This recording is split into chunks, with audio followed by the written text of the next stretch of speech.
bad enough that, you know, they're absolutely OP, incredibly strong. It's bad enough that you can literally drop them anywhere on the map. It's bad enough that they reduce the rate of fire from defenses. It's bad enough that they regenerate their health while doing all of the above. This was a great use of the Super Warriors. Another one coming out to play, bringing the hammer down. Look at that size difference. I'm kidding. That's what she said. But the Super Warrior is huge in comparison to his cousin. Twice removed. Web, wolf, web, wolf, web, wolf. And the crowd goes wild. Welcome back to the Game of Warriors. In today's video breakdown, we will be going over OP7 scoring results with updated points table and, of course, Division 1 OP7 attacks. I would like to point out a few things. First, we already have division winners for Divisions 2, 3, and 4. Division 1 is still battling it out for top spot, and of course, not to mention, the Super Warrior will be missed. Super Warrior has been a huge impact this week in Game of Warriors, and of course, for OP7 Division 1, we will be showcasing the last of the Super Warrior. Super Warrior, Warriors, Game of Warriors, honestly a match made in heaven. Now, let's get ready to bring the hammer down. Let's do this.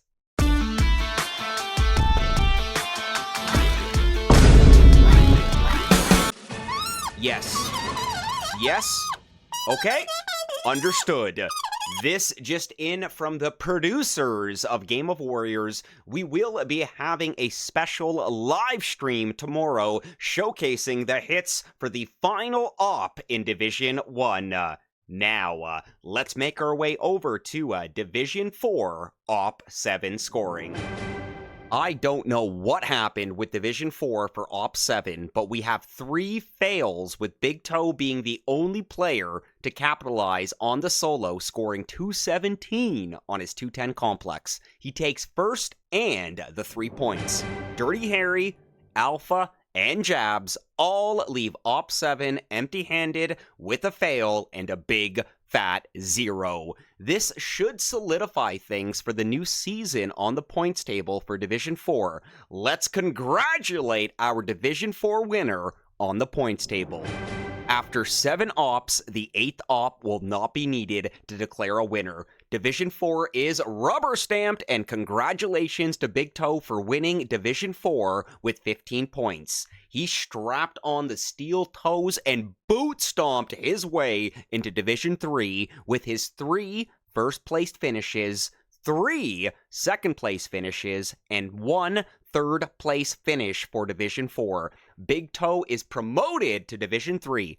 Alpha is in second with 10 points, Jabs in third with 8 points, and Dirty Harry finished fourth with 4 points. Moving on to Division 3, OP7 scoring. 4 solos for Division 3 with only a 1-point difference between first and second place. Wow. Bam placed fourth on OP7, scoring 104 on his 184 low point. Ouch. All 80 warriors killed in action. That's 80 points lost, resulting in the 104 score and 4th place finish for OP7. 6. My man takes third with a score of 130 on his base of choice, the 134 Quay. 6 earned 22 bonus points on the hit, with 26 points lost for troop loss. The battle for first for OP7 came down to a 1-point difference. Mr. P scores 145 on his 159 Strange Attractors and places second, while Duck takes first with a score of 146 on his 210 Tech Crunch. P lost 14 and Duck lost 64, both full sends. Well done, fellas. This just in from the producers. We have a rubber stamp. Let's see who is being promoted to Division 2 on the points table for next season. Congratulations to Mr. P for winning Division 3 with 14 points after 7 ops.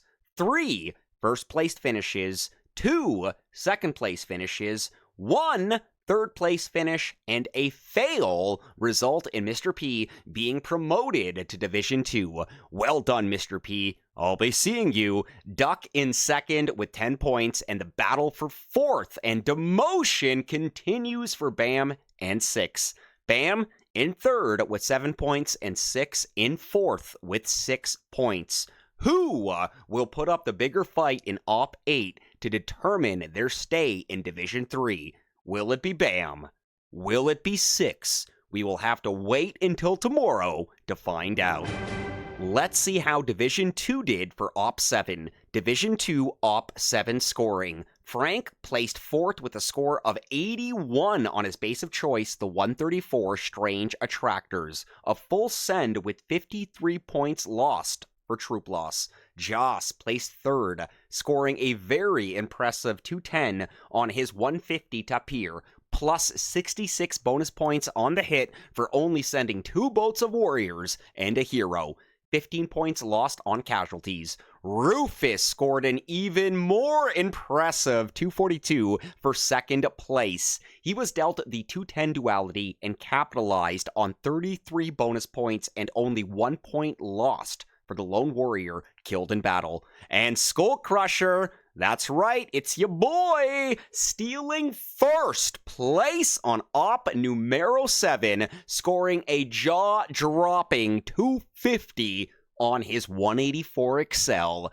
Incredibly easy layout, I must point out. Just 2 boats of warriors and no hero. Heavily relying on the super warriors. That earned me plus 77 bonus points on the hit. Let's see how this reflects the points table after 7 ops. Do we have a declared winner? Let's see. Yes, we do. Congratulations to Rufus for winning Division 2 and earning his spot in Division 1 with the big boys. Watch out for Trout and the Wolves. They are in different wolf packs. Rufus with 14 points after 7 ops and no chance for the others to catch up. Well done, Rufus. For the other 3, it's still anyone's game with Op 8 still remaining. Skull Crusher in 2nd with 10 points. Frank in 3rd with 9 points, and Joss in 4th with 8 points. Now, let's take a look at Division 1 Op 7 scoring. 3 solos and a fail. Wait a minute, this can't be right. Trout? Failing a solo? He is human after all, and it is confirmed officially. Not a warrior bot programmed by Elon Musk to take over GOW. Just a regular human being who might be the best warrior player I have ever seen. Trout places 4th for the first time this season on operations and fails his 210 Commodore. 0 points earned. He might have relied too much on the Super Warriors for this one. Maybe the armor engraving instead of sabotage would have saved him. Anyways, let's see where things went wrong. And I can't believe Trout failed the solo. And here we go. I see Super Warrior coming out top left here. No, Barrage. My bad. Oh, no. Okay, we're good. Super Warrior top left. Barrage coming out, taking out, looks like the shock launcher. We're going to speed this up to ×2 because we do have a fair amount of farming for this hit here. And there's the barrage there to finish off the shock launcher. That's going to save a shock point right there. Excellent thinking from Trout here. 3 more Super Warriors coming out to play. We're going to work on this cluster of boom cannons and cannons here. Very nice job with the shocking there, pinning down the boom cannons as the Super Warriors do bring the hammer down. Now remember, Super Warriors versus that many cannons and boom cannons, you probably do want to rely on those shocks because honestly, if you let the Super Warriors take too many shots, they are going to go down from the boom cannons there. So very nice job clearing here, but remember with what I said with regards to relying too much on the Super Warriors and possibly maybe a switch in the engravings would have been better with regards to having armor over sabotage here. I've become a big fan of armor, but I am not one to judge players for their engraving of choice. That's why we have 12 of them. You use what your heart desires. What you believe will be best for the the operation here. Excellent job with the warrior farming here on the top left there. Remember, guys, every power cell, every defense, everything being added to the bank here. 2 boats, no hero coming out to anchor directly. No anchor. Actually, yes, that was an anchor flare. And from the anchor flare, we're going directly. We're going to pause that for a second. We actually did lose 1 warrior that did end up peaking there. I think we got clipped from the shock launcher, not to mention the cannon did finish picking it off here. And of course, as we continue here, you're going to see the warriors making their way right to this ground flare here. Now, right when the warriors leave this ground flare, you're going to see a couple shocks coming out to play here. So we're going to bring this back down to normal speed as we continue. There's the follow-up flare directly to the core there, and there's the 2 shocks pinning down the machine guns, and of course the rocket launcher as well. Now, this should have been enough here. I'm actually really surprised that Trout did not get the solo here, so I want to point out the machine guns here, dealing some serious damage here as that shock does expire. Now, I would like to also point out that the armor engraving would have come in so much more clutch over sabotage here. I'm just watching these warriors melt here, where that armor would have been the mustard in the bottle here. So very, very unfortunate with these warriors taking the damage that they did on this hit here. I know in any other hit, Trout would have soloed this with or without the super warriors, none the less here. There is the delayed boat coming out here. Now, I like this thinking on the fly here. No more gunboat energy left. This is a desperate attempt. This is a last effort. This is literally the last stand here. So this is a failed attempt here, but you gotta give A+ for the final attempt here. Not even a single warrior making it to the ground flare there, and that's exactly where things went wrong. I love that super warrior is still farming right up until the very end. So Trout, valiant effort, my friend, but unfortunately 0 points on op number 7. Let's continue. Krusher placed 3rd, scoring a very impressive 197 on his base of choice, the 134 Axum, plus 66 bonus points on the hit for using only 2 boats of warriors and a hero. Minimal points lost at 3 for troop loss. Let's see this.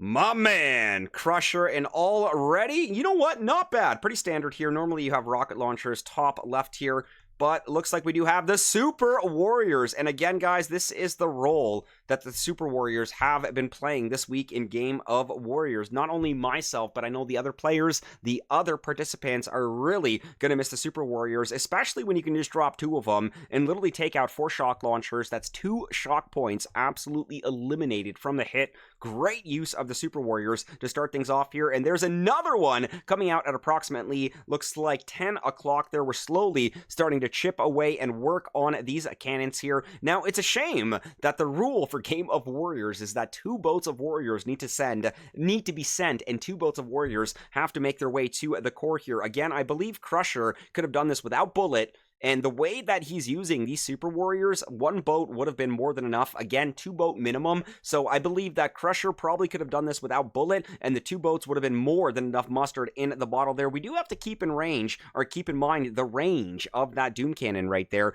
Now, it does look like we're anchoring on the Flamethrower at approximately 3 to 4 o'clock of the core here, as Bullet does catch up to the Warriors. Another Super Warrior coming out at 9 as that smoke gets ready to expire. There is the follow-up flare directly to the power core there, which leaves Bullet actually taunting all the flamethrowers. Doom Cannon should be locked onto Bullet as well, and this was a great use of the Super Warriors. Another one coming out to play, bringing the hammer down. Look at that size difference. I'm kidding, that's what she said, but the Super Warrior is huge in comparison to his cousin, twice removed, the Warrior. Amazing effort from Krusher on the 134 Axum. Let's continue and see what 2nd place ended up doing.